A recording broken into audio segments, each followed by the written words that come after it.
Close your eyes and picture this.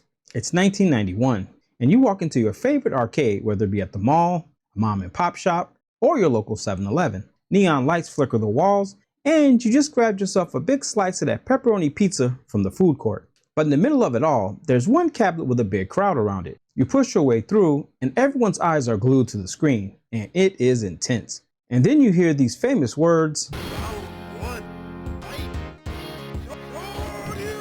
and you see bright flashes that explode on the screen as two colorful fighters battle it out. You got two guys fighting with gis, one in white and one in red, and they shoot fireballs, do rising uppercuts. And then you have a female fighter actually duking it out with these guys with lightning speed and lightning kicks. And the health bars shrink with every move. Kids, grown-up, arcade employees even, are yelling and giving advice to their friends. And some are clutching their quarters or tokens so tight and their palms are sweaty. Why are they sweaty? Because they're probably up next and don't want to get embarrassed. Manhood is on the line here. So their best defense is to study the moves, try to memorize them before it's their turn, and hope not to pull up on the sticks and get embarrassed. The tension is real. One mistake and you're out. And they're probably gonna jive on you after that. And people are probably gonna tell you suck. And at that journey, you put your quarter up on top of the machine and get back to the end of the line. Now this wasn't just any game, this was the game. Now Street Fighter II wasn't the first fighting game, but it was the one that changed everything. It turned arcades into battlegrounds, it created rivalries, it made people line up for hours just to play.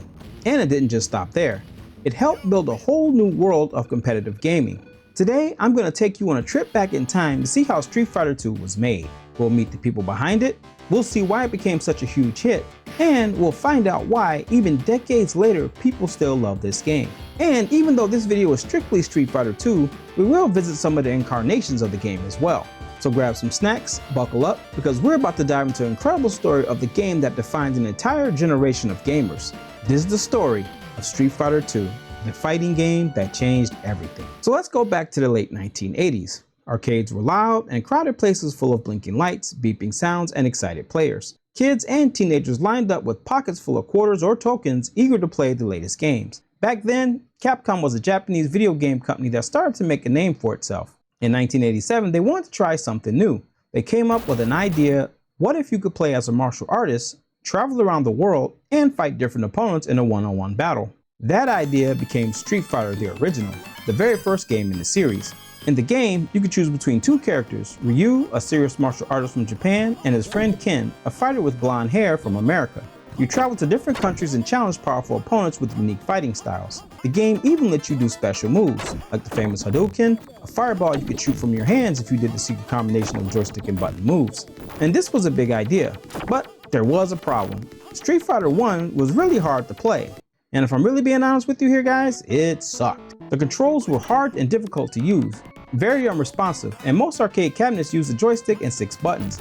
But Capcom also tried a weird version with 2 giant rubber punching pads. And if you're old like me, you probably saw one of those arcades in real life. You literally had to punch them as hard as you could to make your character attack. That was basically all your light punches and all your light kicks. The harder you hit the button, the harder your attack was. But it really didn't matter. If you hit the pad lightly, you do a weak punch. Hit it hard, you do a strong one. Sounded fun, but it wasn't very practical. Players hurt their hands, people complained.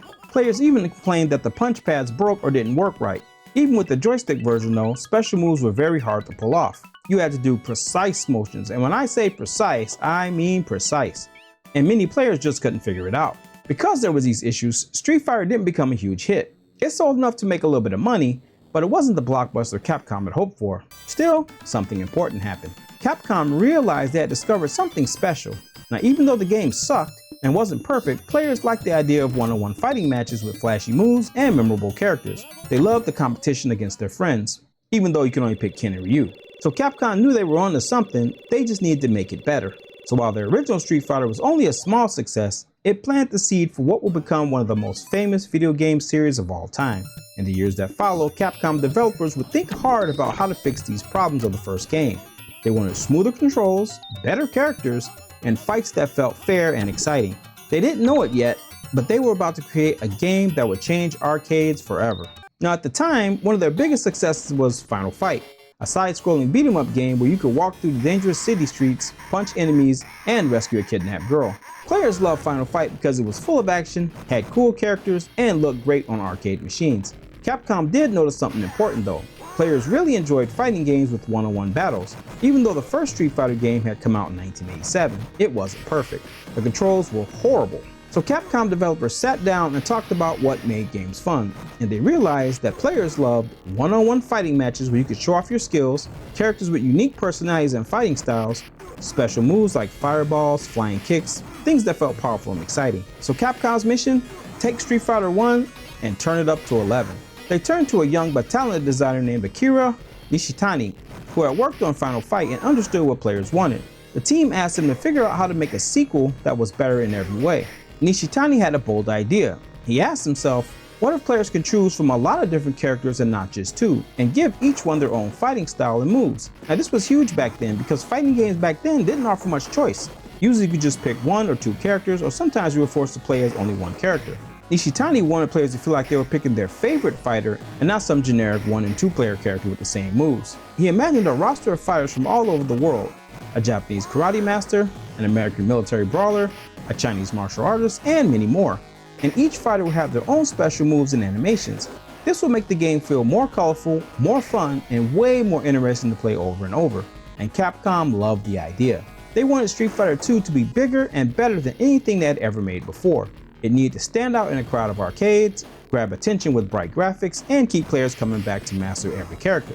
So, in a busy Capcom office in Japan, a small but passionate team of designers, programmers, and artists got to work. They started playing the characters' moves, backgrounds, and music. They debated ideas, argued over details, and worked long hours to make sure this game would be something special. And this was the start of Street Fighter 2, a project that would go on to change video games forever. For the sequel, they wanted to make sure everything was better: controls, graphics, sound, and fun.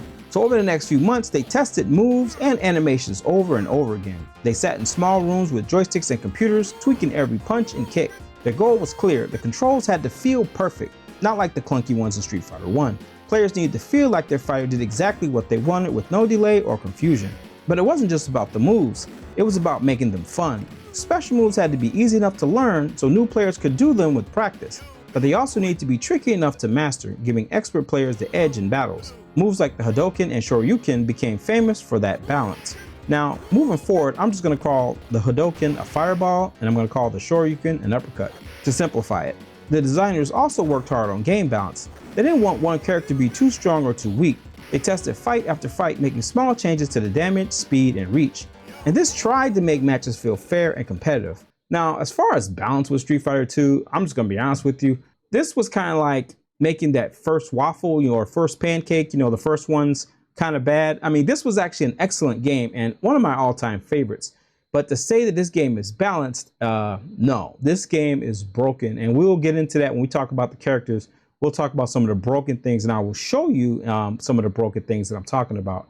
But moving forward, this was the first attempt at having a game that was somewhat balanced. And if you're a low-level player at Street Fighter, then, and that, because this game, what makes this game special is once it got into the player's hands, it went into a whole nother, it was bigger, they couldn't contain it. It was bigger than what the developers intended it for it to be. So meanwhile, the artists were creating something amazing. They drew thousands of frames of 2D sprite art by hand. This meant every movement, from the simple block to a spinning kick, looked smooth and lifelike. Animators flipped through piles of drawings to check each frame before adding it to the game, and they gave each fighter a unique look and personality. Ryu wore a white gi and headband, showing his dedication to martial arts. Chun-Li had her signature blue outfit with spiked bracelets, making her both stylish and fierce. Guile had his flat-top haircut and military uniform, giving him a tough, no-nonsense vibe. But it wasn't just about creating characters themselves. Each fighter had their own stage as well, set in a different part of the world. Players could battle on bustling streets in China, a quiet temple in Japan, or a military airfield in the USA. These backgrounds were carefully drawn and filled with tiny details, like cheering crowds, passing cars, people riding bikes, just to make the game feel like a global tournament. They also gave each character a personal backstory. Ryu was a wandering martial artist, always seeking to improve. Chun-Li was an Interpol officer hunting for her father's killer. And these stories were short, but it made the players care about their favorite characters and want to learn more about them. Sound design made sure special moves sound exciting.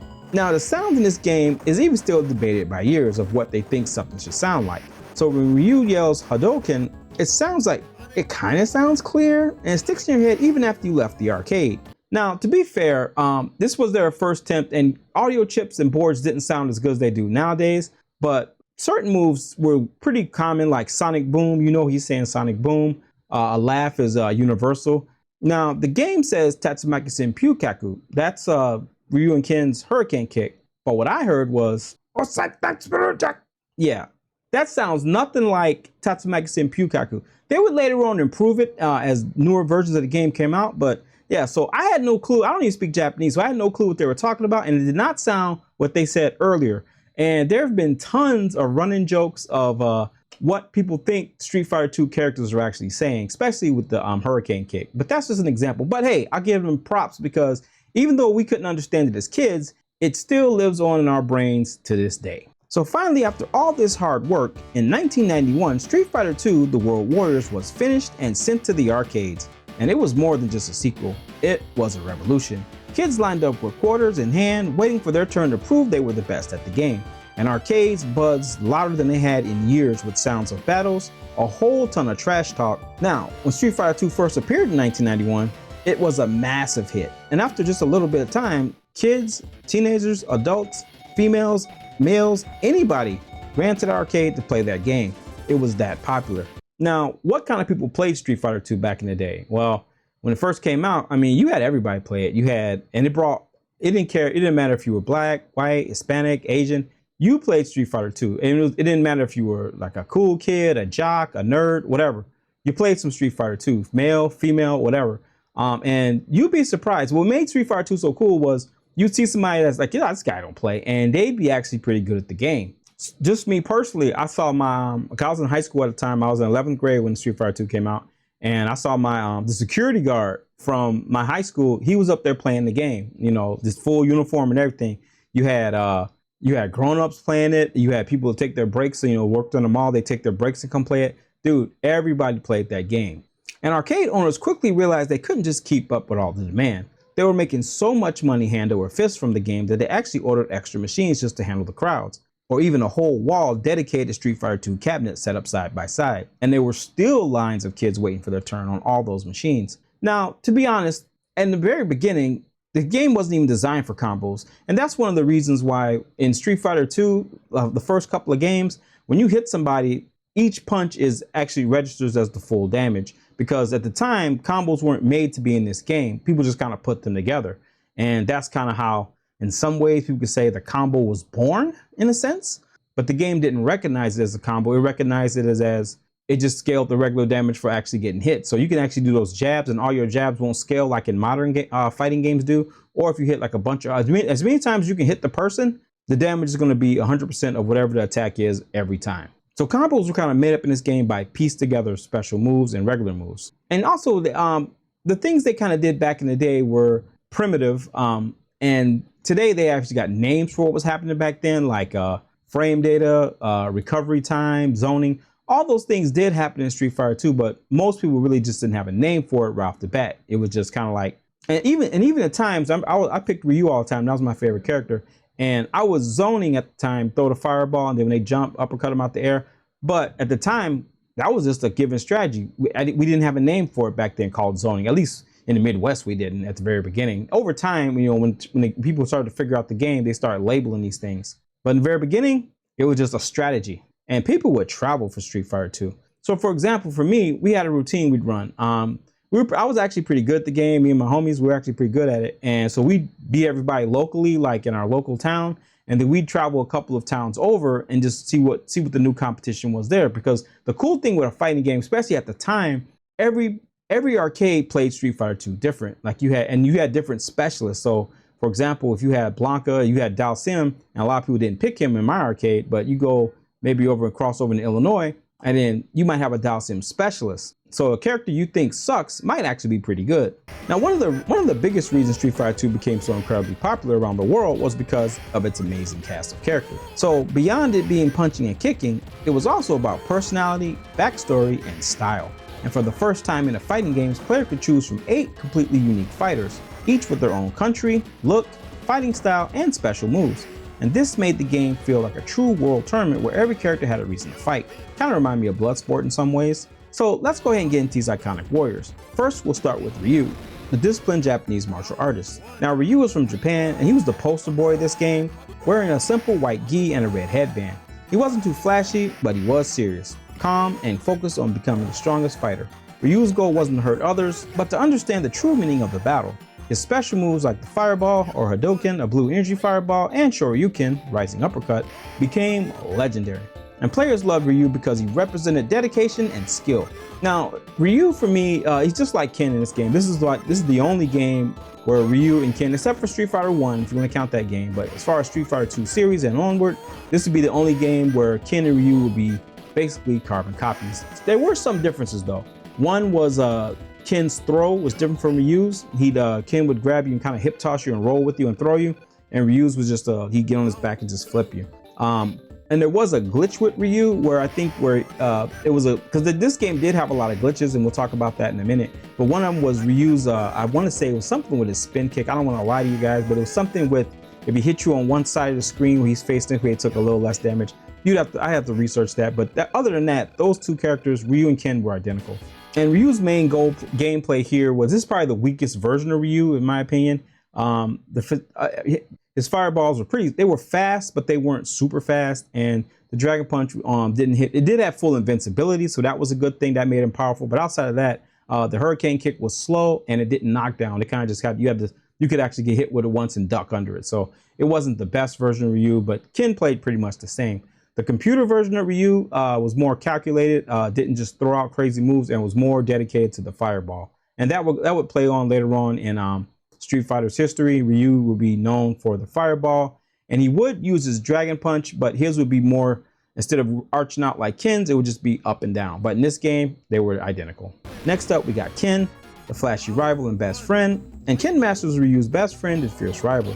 And they did retcon the story a little bit later on, but in this game, they had the same training, so his moves were very similar, but Ken had a totally different personality. His fighting style was loud, confident, and flashy. While Ryu was about discipline, Ken was about style and fun. And players loved his fiery spirit, and players just picked Ken lots of times in my arcade anyway, just for variation.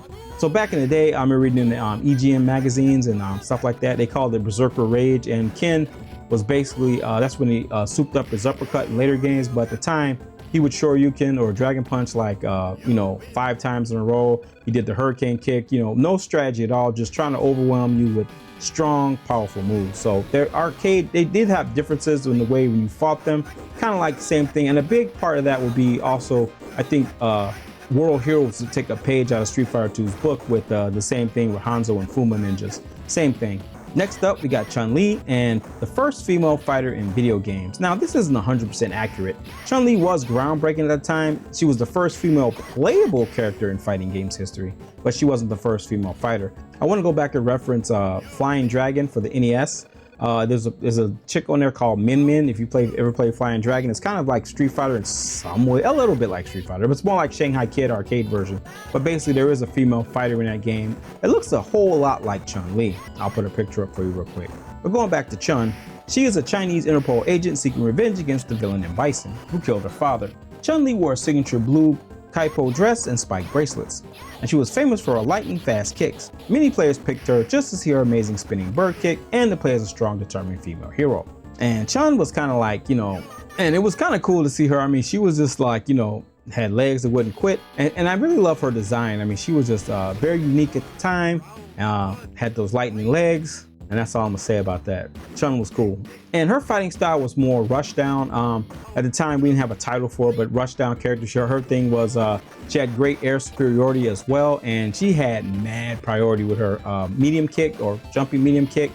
She was kind of, I won't say she was broken in this game, but she was pretty good.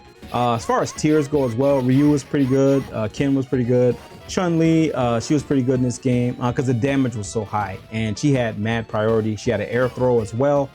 She also had the spinning bird kick. While it looked super cool, it was pretty useless in this game. If you got hit by that thing, I mean, you deserve to get hit. That thing is slow startup and whatever, but it was still a very cool and became very useful in later games, and that was kind of her signature.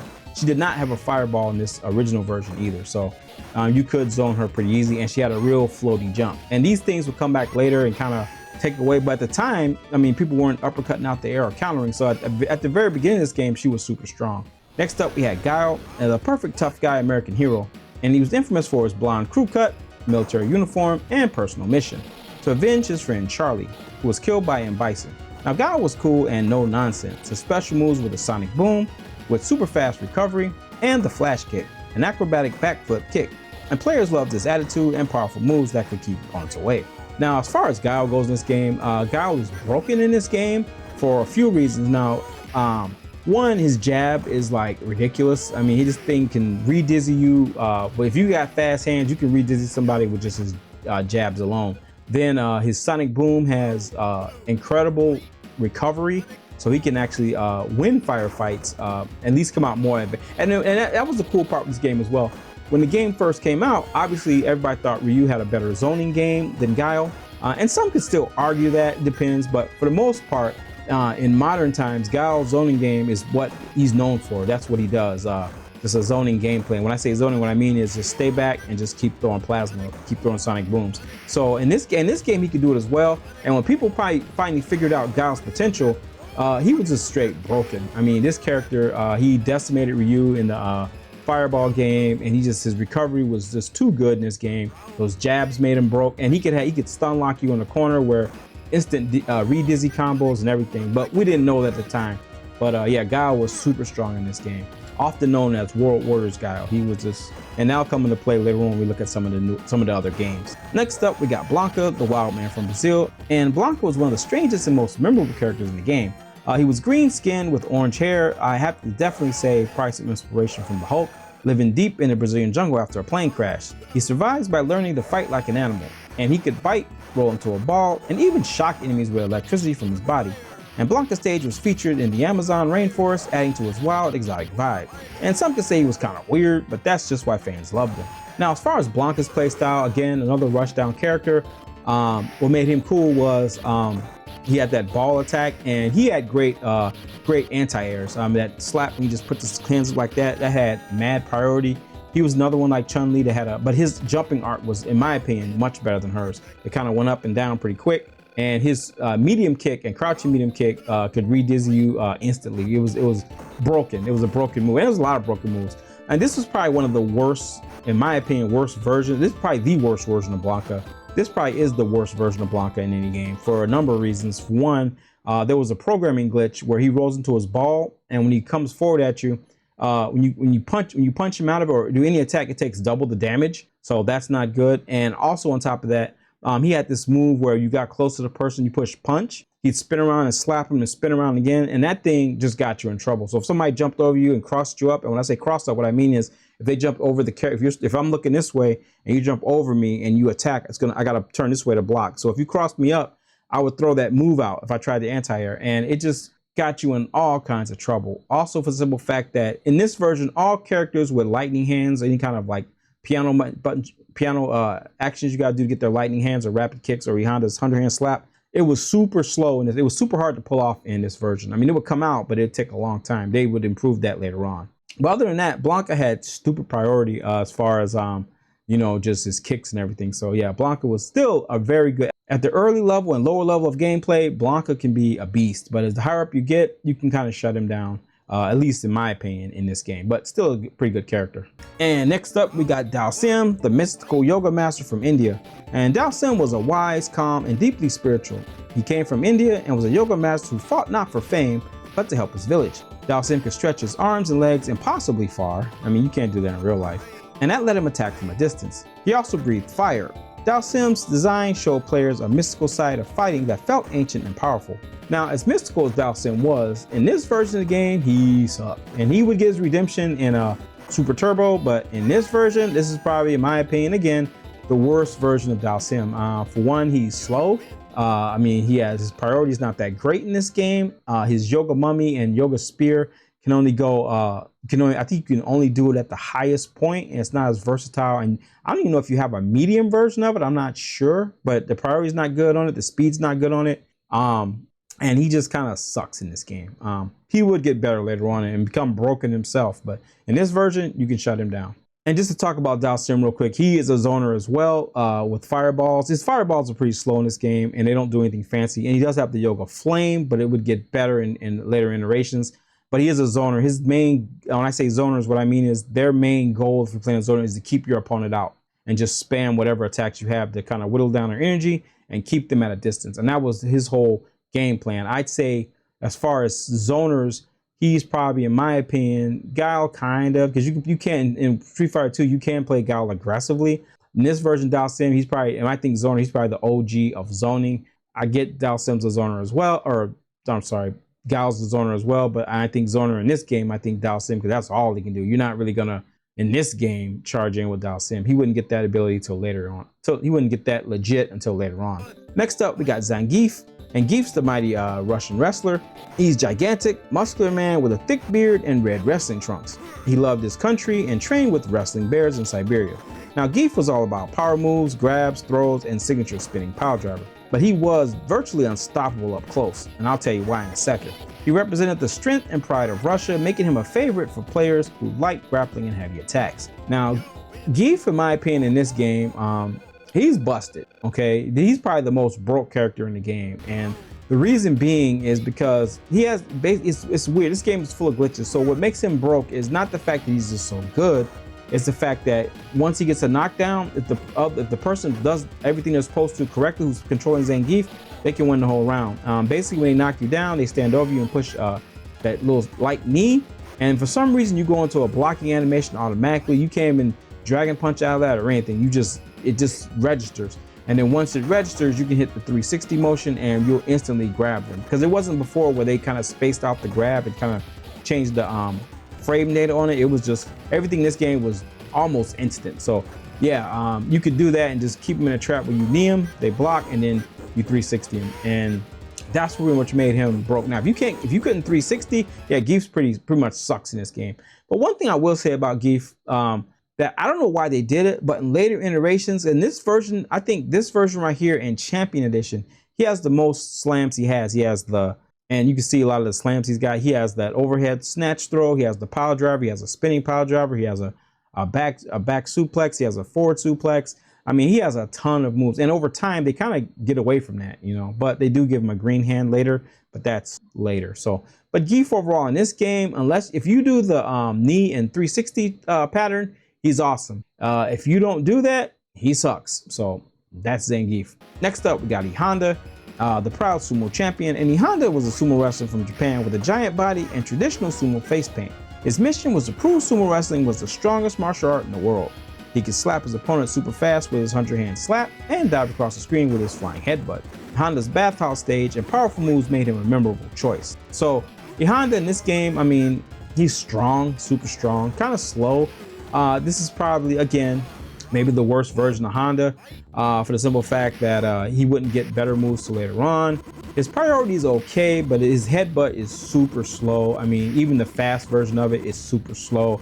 I mean, if you got anything that can counter it, again, it loses to a lot of stuff or trades. So outside of that, his 100-hand slap is hard to come out. So he's not really going to capitalize on that. So Honda really, the only thing he really has good for him, going for him this game, is he can stun you pretty quick with that. And he has that overhead dive, and Zangief has that as well, so that helps Gief a little bit. Also, what hurts Gief, going back to Gief real fast, is the lariat. This is the worst version of the lariat. It doesn't move, and it only has 1 speed. So it does dodge fireballs, but you dodge the fireball, but you're still stuck in one place. So you're better just jumping over it or just sometimes even blocking it. So, but overall, Honda in this version, my opinion, not that great. He's okay. You can win with him, but at a high level, probably not so much. So, okay, so next up so that's all our base characters we can play as in this version. And then we have the 4 fearsome bosses. So even if you mastered the main 8 fighters, you still have to play the CPU and face 4 tough bosses, each with their own style and story.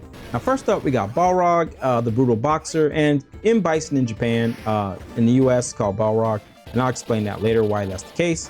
But anyway, Balrog was inspired by real-life boxer Mike Tyson. He was a fierce American heavyweight who fought dirty, and Balrog was all about punches. No kicks, no fancy moves, just punches. And players had to be careful about his devastating rush combos and uppercuts. Now, Balrog, for the most part, the computer version of him, he was pretty easy to beat, but every now and then he'd go berserk and he just keeps spamming that rushing uppercut, and chip damage in this game was stupid. They've minimized that in newer games, but back in the OG days of Street Fighter 2, chip damage was a thing. And if Balrog just keeps, because the computer could do in this game all their moves instantly. Computer charge time doesn't apply to computer, so Guile can be walking forward and flip kick. Balrog can be walk forward and do his sliding punches and everything else, and chip damage was real. So if he does that, you're in trouble. But outside of that, Nah, he's pretty easy to defeat. Next up, we got Vega, the deadly Spanish ninja. And Vega was one of the most stylish and kind of creepy villains in the game. He wore a mask, had long hair, and fought with a metal claw, which I thought was cheap. He was from Spain and his stage was set in a cage. Vega was fast and could even climb the fence and leap down to attack. He combined ninja agility with a matador's flair. Now, Vega was one of those characters in this version. This is probably one of the better versions. And the bosses, for the most part, these are probably some of their best incarnations. Except for Balrog, he would have a better incarnation later on, and we'll get to that. In Super Turbo, that's probably his best version. Probably his only good version. But for some reason, I always crap. Street Fighter 4 Balrog was pretty good, but we're getting way ahead of ourselves. That's a video for another time. But Vega, this is probably one of the most broken versions of Vega and all the bosses following, because the boss characters in this game, each attack, they didn't have really light punches, and if they did, they took what a heavy punch would take. So, and they had stupid frame recovery, their moves came out fast, and they hit hard. So Vega was like that. His kicks were super powerful, they took a lot of damage, and he had high priority. So you could learn a pattern and beat this guy, but for the most part, yeah, if a player controlled him, which you could do in a hacked version of this game, and I've had a video on my channel. But if a player had that kind of capability to play with these bosses, the game would be broken completely. So Vega, you can learn his patterns, but overall, very stylish character and a cool design. Next up, we got Sagat, the scarred Muay Thai king, and Sagat was in the original Street Fighter. He was a towering Muay Thai fighter from Thailand, known for his knees, kicks, and the famous tiger uppercut that he perfected. He had a giant scar on his chest from a previous fight with Ryu, a reminder of their fierce rivalry. He was strong, fast, and one of the hardest bosses in the game. And what made him hard was he was unpredictable, because Sagat, when he threw his tiger shots, he had a great recovery. He had better recovery than Ryu. So he could throw a tiger shot, it comes out so fast, you have to jump right away, and he could uppercut you out the air. This is a broken, it's arguably between this version of Sagat and OG Sagat, old Sagat in Super Turbo, and Sagat's he's always just good. And I don't think the only version I feel like Sagat sucked in was Street Fighter 5. We'll see what they do in Street Fighter 6, but we're talking about OG Sagat. I mean, he's always good. So he hits hard, he has that elbow that comes out and super fast, takes a lot of damage. In this game, Sagat is hard. The only thing that they corrected later on, but it was kind of a glitch in this game as well. When Sagat throws his tiger uppercut, if you punch him out of his uppercut, it takes double the damage. So wait for that uppercut. But Sagat overall, pretty strong boss in this game. And lastly, we got Bison, also known as Vega in Japan, or Dictator, depending on who you're talking to. The evil dictator with psycho power. Now, Bison was the final boss and the evil dictator who ran the criminal organization Shadaloo. He wore a red military uniform and had glowing eyes. So help me, glowing eyes. Yeah, I got that from a Christmas story. He had yellow eyes. Anyway, his fighting style included psycho power, letting him fly across the screen and unleash deadly energy attacks. Bison was a true villain everyone wanted to beat. Now, what made Bison cool was his uniform. I mean, I love his uniform. It was just cool how he was crisp. He had the red, he had the boots, he had definitely looked like an evil villain. I had the hat, and in this version of Street Fighter, they would go on to make officially canon Bison's hat have the little skull with the wings on it. But in this version of Street Fighter 2, he had the star. So he had this hat, on top of his head, he had the little star. But Bison was just cool. He had and he was broke. Bison was super broken. He had that flip kick. He had, and this is probably the most broken version of Bison ever made. I mean, he had even the CVS 2 Bison, which is very good. But this Bison right here is broken as all get out, because he has like almost no recovery time. He has super high priority. He can do a jumping high kick, keep that kick out like you would a jab all the way the whole time sticking out, and register as a fierce kick. He could stun you like with just instant combos.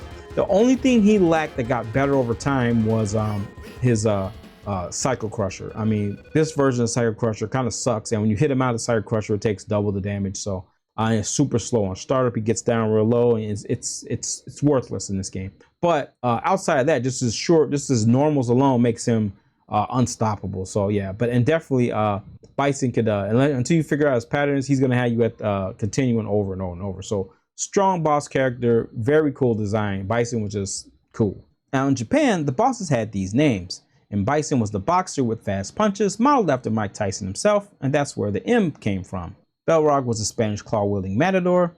Vega was the final boss with psycho powers and a fancy cape. But when Capcom released the game in the States, they scrambled those names.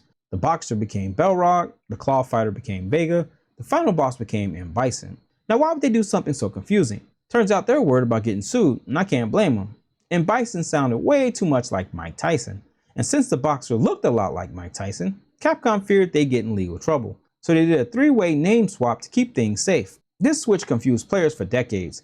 And Western fans and Japanese fans would argue, who's Vega? Wait, you mean Balrog? So one of the universal things they fixed with this is most people in the FGC or fighting game community just refer to them as, you'll hear a lot of people say claw, they're talking about Vega, the guy with the claw. If they say boxer, they're talking about the Mike Tyson ripoff, Balrog or Bison, depending on what region you're in. To simplify it, they just call him boxer. And the same thing with Bison or Vega, they will call him dictator. To simplify all that. So when you hear somebody say claw, they're talking about Vega. As you hear somebody say boxer, they're talking about Balrog. And when you hear somebody say dictator, they're talking about Bison. And when you hear somebody say Sagat, they're talking about Sagat. So that's simple. He didn't get a name change. So they just figured, hey, he is who he is. He was Sagat in the first game. So just nothing special with that guy. So let's talk about the arcade craze and social impact of the game. Street Fighter 2 wasn't just a video game. It was a phenomenon that changed the way people saw arcades forever. So when Street Fighter 2 hit arcades in the early 90s, it sparked a huge boom. Arcades had been popular before, but they were starting to lose customers to home consoles like the NES and the Sega Genesis. Street Fighter 2 turned things around though. Suddenly, people had a big reason to go back to the arcades. Kids would save up all their allowance money just so they could play it. Some would even skip buying snacks or toys so they can get more quarters for the machine. And for many, it became a weekly routine, some even a daily routine. Friends would ride their bikes to the local arcade or after school or on weekends. The glow of the arcade screen, the rumble of the speakers, and the clicking of buttons created an exciting atmosphere when Street Fighter 2 was involved. And then came the local tournaments. They started popping up everywhere. Even small arcades would hold events to see who was the best player. And these tournaments weren't just about winning, they were social gatherings. Players shared tips and strategies, watched each other's play, and cheered for big comebacks. And then rivalries and friendships were formed as players returned over and over to try to beat their strongest opponents. Friendships grew in the big arcade cabinets. Kids who didn't know each other before would become buddies just because they loved the game. Others became fierce rivals who always wanted to prove they were the best. And for some, it was the first time they experienced real competition in the game, face to face instead of playing alone at home.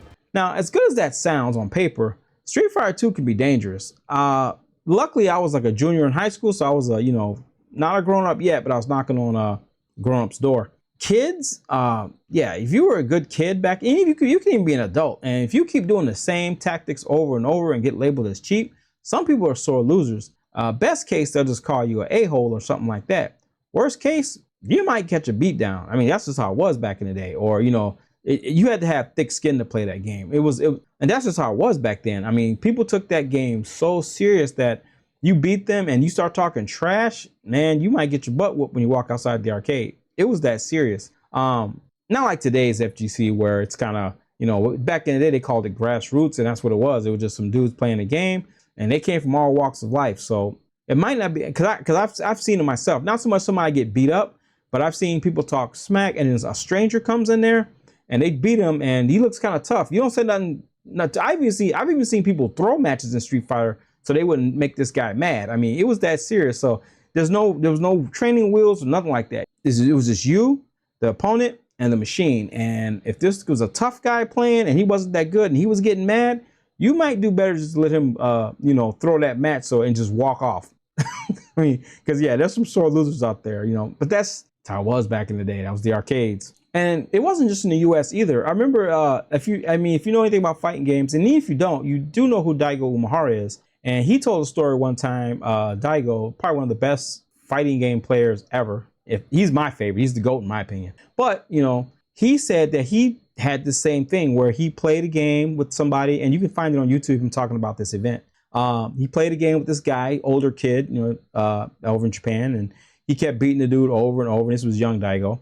And he said, after it was all said and done, that kid went outside, that older kid, and beat the crap out of him. So yeah, even the best, it happens to the most iconic players. So, yeah, it was a thing back then. You had some sore losers. So if it happened to Lord Daigo, it can happen to anybody. And another big factor with Street Fighter 2 across arcades was many people thought arcades were old news, and it brought that invigorating life back into the arcade.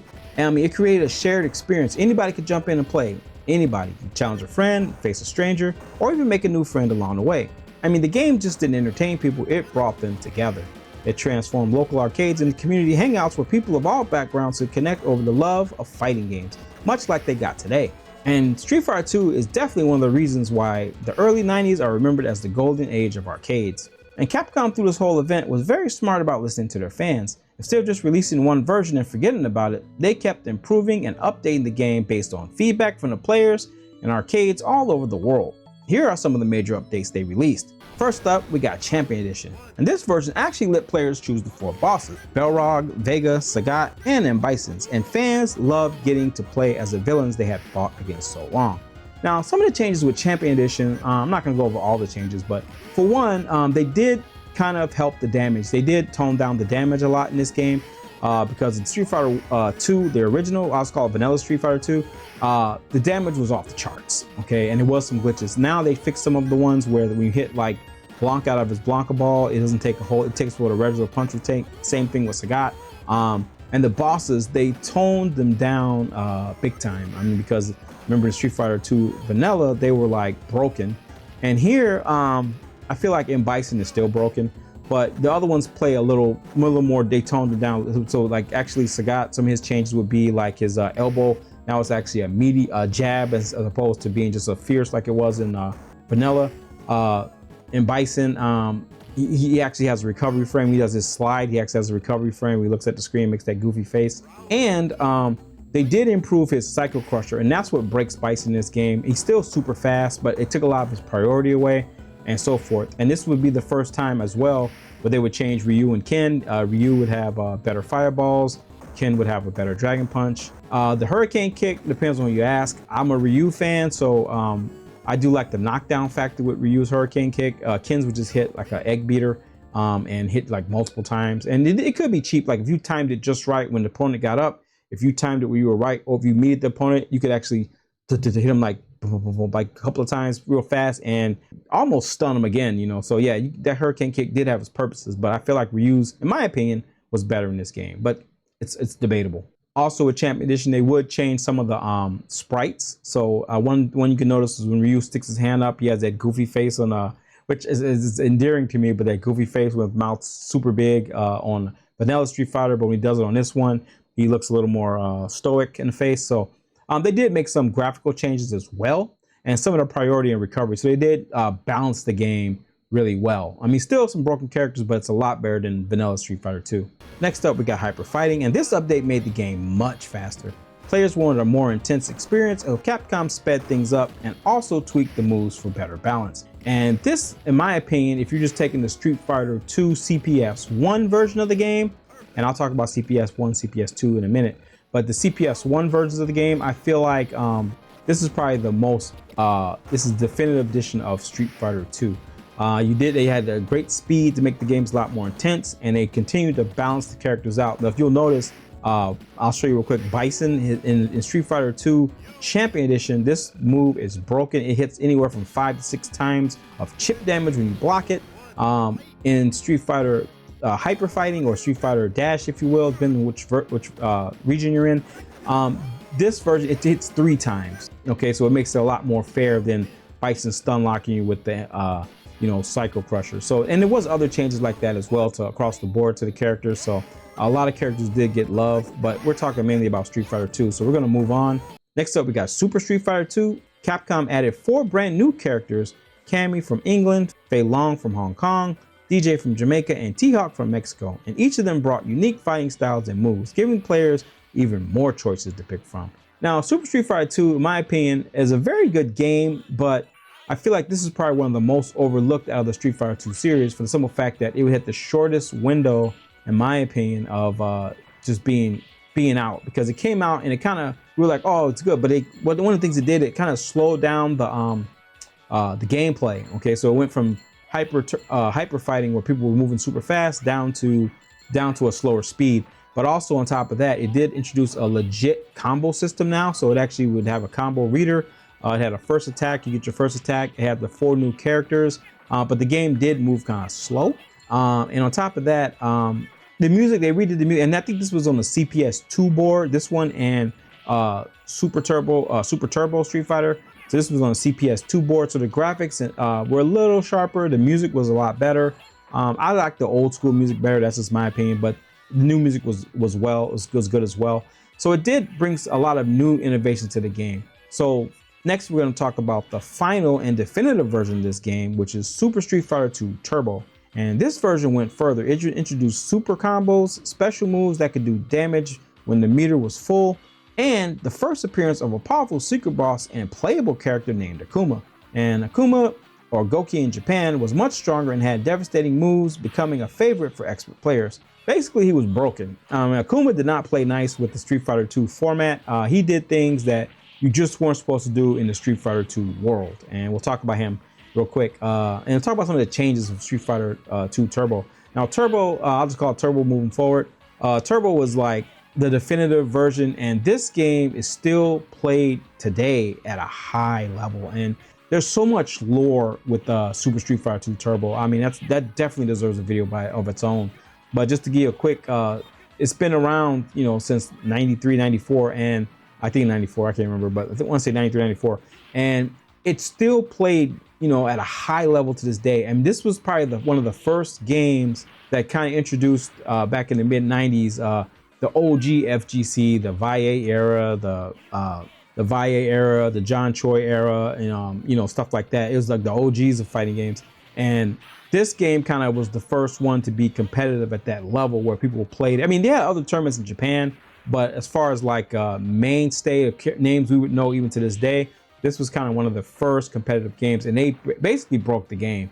One of the things, when I say break the game, I mean they brought out they fleshed out everything, or so we thought. And then the game is so popular that even years later, and this is kind of an FGC thing, you had T-Hawk. Now, one thing I got to talk about this game to make you understand Street Fighter 2 Turbo is you had the option to pick Akuma, you had the option to pick the old character, and they're usually called old, like you have Ryu and then you have old Ryu. You'll have Ken, you have old Ken. And what I mean by that is you had to put a combo in, or a combination of buttons in when you pick the character on the title select or the character select screen. And what you would get would be the super, you have Super Turbo, but then you get the Street Fighter Super version of them. So that version of them would not have the meter like you have in Super Turbo, but they would have their old properties of Super Street Fighter 2. Now, I know that sounds confusing. So think of it like this. The game I talked about before, the slow game, Super Street Fighter 2, you'd get that version of the character and put him in Super Turbo. So you had basically could pick two versions of Ken, two versions of every character in the game except for Akuma. And some being better, some being worse. I'm not that. I'm good at Turbo, but I can't tell you every change for every character. But one of the main ones that stand out is old Sagat. Definitely soft banned in some tournaments. Some people won't let you pick up. When I say soft banned, I mean certain tournaments will not let you pick old Sagat because he's considered broken, and he is broken, and they won't let you pick him in the game. And then you have characters that sucked in old Street Fighter, like Balrog or Boxer, if you will, be super good in this game. Also Akuma was just banned in this version. Later on, he'd be playable, but in this original arcade version, Akuma was pretty much banned in every tournament. So I consider to talk to you about Super Turbo and that's what I was talking about. T-Hawk, I want to say it's Old Hawk, I think. I'm not a T-Hawk guy, but years later, 20 years later, they found a thing where it's you can hold your charge, and without getting too technical, you could hold your charge and you could actually, T-Hawk can get you in a corner and just keep doing his 360 move on you. It's a certain, without going too technical, but he could do stuff like that, and Honda could do it. So yeah, they're still figuring out, 30 years later, things about this game. That's how popular it is. But so we talked about the arcade version, but let's talk briefly about the home front of Street Fighter 2. Arcades were loud, exciting places where kids lined up with quarters in hand, waiting for their turn to prove they were the best. But Capcom didn't stop there. They didn't just want Street Fighter 2 to stay in the arcade, they wanted everybody to play it, even at home, and make some big bucks. In 1992, they released Street Fighter 2 for the Super Nintendo Entertainment System. For many kids, this was a dream come true, myself included. The Super NES version looked shockingly close to the arcade original. The characters still had bright colors, and the music was catchy, and the special moves worked almost the same way. Players could throw fireballs and perform sonic booms right from their living room now. And when Street Fighter 2 hit store shelves, it was an instant hit. Kids everywhere begged their parents to buy it. some parents even waiting in long lines themselves to get a copy. It became one of the best-selling Super Nintendo games of all time. In fact, many families bought the Super Nintendo just to play Street Fighter II. Now, I remember Street Fighter II. I remember when it was announced. I remember the EGM magazine where it showed all the Super Nintendo versions. And I remember in Chicago, my buddy went. I was supposed to go with him, but I didn't go. He went to CES in Chicago, and this was back in 1991. And they showed, oh no, I think it was 92. It might have been summer of 92. Can't remember. But anyway, whenever the CES show was at the McCormick Place in Chicago, he actually played a demo of Street Fighter II for the Super Nintendo, and he came back and he bragged about it. I cried because I was like, I want to play it. But anyway, well, I didn't really cry, but inside I wanted to die because I didn't get a chance to play it. But anyway, and it was a early beta, but he said it was awesome, you know. So yeah, it was that serious back then. And then when it finally was, and I was so excited about Street Fighter 2 because now here's a real old one for you. If you read EGM magazines back in the day, you remember that company that would sell games called Chips and Bits. And it was little companies like that would actually import games for you if you wanted to get the Japanese version and whatnot, or you could pre-order American versions that would come out. So that's why I ended up getting Street Fighter 2 from. I ended up ordering out the magazine. But I was so, worried that it wouldn't be like the arcade that I actually took a picture of the Super Nintendo version prototype. Those pictures they would show would be arcade pictures with the home console name. So it'd be a placeholder. Think of it as a placeholder. So I would actually measure the life bar on the arcade version and measure the life bar on the Super Nintendo version just to see how accurate it was to the arcade. I was that nitpicky about wanting a perfect port of that game for the Super Nintendo. So I ended up getting a second job, a summer job to get it. And I ended up getting my Super Nintendo and ordering Street Fighter. That was the main reason I bought a Super Nintendo. It wasn't to play Mario. It was actually to play Street Fighter 2. So yeah, that game was huge. But not to be outdone, a little later, Capcom also released a version for the Sega Genesis, also known as the Mega Drive in other countries. And even though the Genesis version looked a bit different, it was still exciting for the Sega fans. Other systems like the PC and even portable consoles eventually got their own versions as well. Now to talk a little about the Sega version, Sega's got a weird story with Street Fighter 2.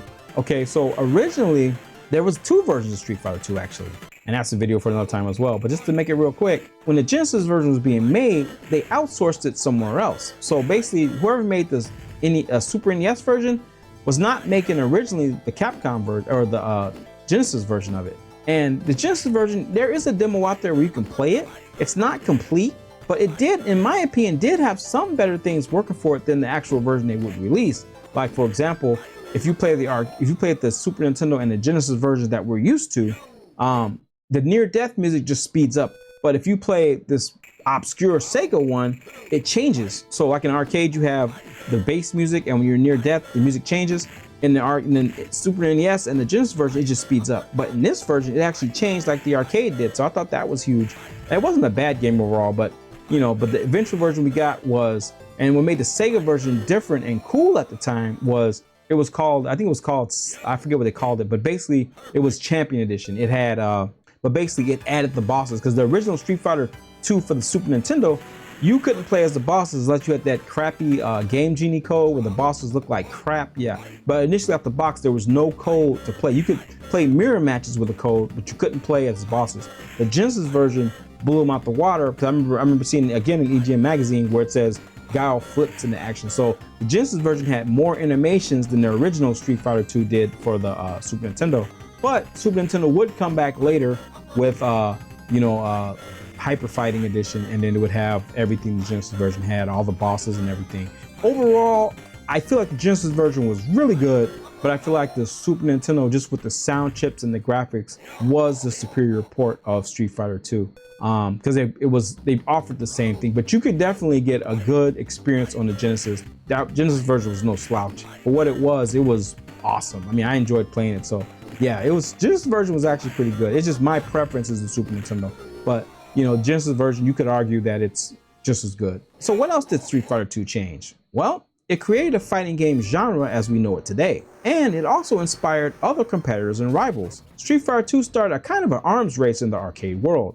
Everyone wanted to make the next big fighting game. It directly inspired tons and tons of clones at home, but in the arcade, you had Mortal Kombat, famous for its gory realistic graphics and brutal fatalities, Fatal Fury, SNK stylish brawler with new mechanics like planes of movement, and even went on to KI, or Killer Instinct with flashy combos and cool pre-rendered graphics. And gamers suddenly had tons of choices of games to choose from, and the fighting game genre exploded in popularity. And rivalries actually started over which series was better. It also built the idea of competitive gaming in some ways. Street Fighter 2 didn't just make people play against the computer, it forced you to battle real people if you really wanted to be the best. And in arcades, players would line up quarters on the cabinet and call next, and local legends were born. And it paved the way for tournaments. As competition grew, so did the need for organized play. And Street Fighter 2 helped inspire the creation of tournaments, first at local arcades, then nationally, and even globally. And the biggest of these is EVO, also known as Evolution Champion Series, which started small, but is now the world's biggest fighting game tournament. I can argue Capcom Cup's larger, but we'll go with EVO. And at EVO, the world's best players travel from everywhere across the world to compete for glory, money, and bragging rights. Think of it as the Super Bowl for fighting games. And lastly, Street Fighter 2 didn't just live in arcades or consoles or tournaments. It became a brand that showed up everywhere, including animated TV shows and movies. Oh, Street Fighter 2, the movie. Even Van Damme, I'm not gonna harp on this one too long. It just know that it's one of those movies that's so bad, it's actually good. None of it makes sense. Guile it's so cringe. I mean, the part, I'm gonna get on my boat and kick the Bison's ass so hard that the next Bison that want to be is going to feel, and the lines are so bad. Van Damme and I'm gonna get back on my boat. Who wants to come with me? No, it's Street Fighter 2, the movie. I went in theater and saw that. If you've never seen it before and you love Street Fighter, you have to watch it. You have to suffer, you have to watch it. So what I think about Street Fighter 2, there's not enough words to say how great this game is, how great it was. This game for me, I still play. I got my Vulix back here, or Chulix Vulix, and I have this machine right here. And I play, I did play Street Fighter 4. I won't say competitively. I went to tournaments and I got some okay showings, but I was never really like, like pro level, but I was pretty good at the game. I have played pros before, Street Fighter pros in the past. Actually stole a couple of games here and there. So at one time, I'd say like in the boom of the 09ers boom. I'm older than those guys, but it was they call it the 09ers, the rise of the 09ers. If you're an FGC fan, you know what that is. But yeah, I did play some of those guys, did steal a few games here and there, but I was never good enough because I had a job and family and all that stuff. And I was in my 30s back then when they were like in their teens. So yeah, I just didn't have the time. But so to appreciate this game on that level, I am true. Street Fighter 2 was the beginning of that for me, and all the clones that came along with it, World Heroes, Fighters History, all the Neo Geo fighters.